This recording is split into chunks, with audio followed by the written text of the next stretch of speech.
Igbo bụ Igbo, ekene m unu.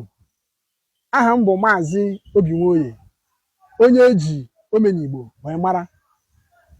Abụ m onye isi otu oziọma Igbo, otu na-ahụ maka nkwalite asụsụ na omenala Igbo, ọkachasị asụsụ Igbo.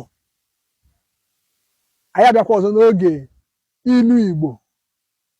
Na nke taa, ihe anyị ji mere isiokwu bụ eme ngwa ngwa emeghara ọdachi. Eme ngwa ngwa emeghara ọdachi. Nkọwa ya n'Igbo bụ ọ ka mma iji n'oge chọọ ihe a ga-eme ihe tupu o mebibi ihe.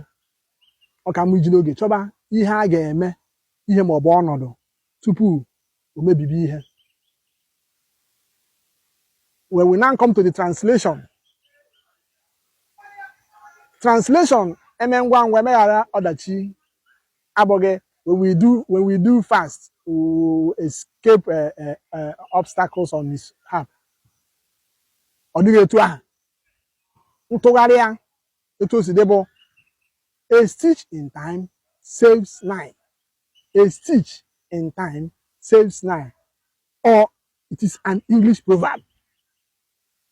The interpretation is it is better to do something earlier or find a solution to something earlier before it becomes a bigger problem or it gets out of hand. That is the interpretation. Anyị bịakwa ọzọ n'oge ọzọ, anyị wetakwara unu inu. Metụrụ m aka akara ịhụnanya, tinyekwa okwu na ngalaba okwu, tụsakwa ozi a ma sonyekwa m. Please like, comment, share and follow. Ka o mesịanụ.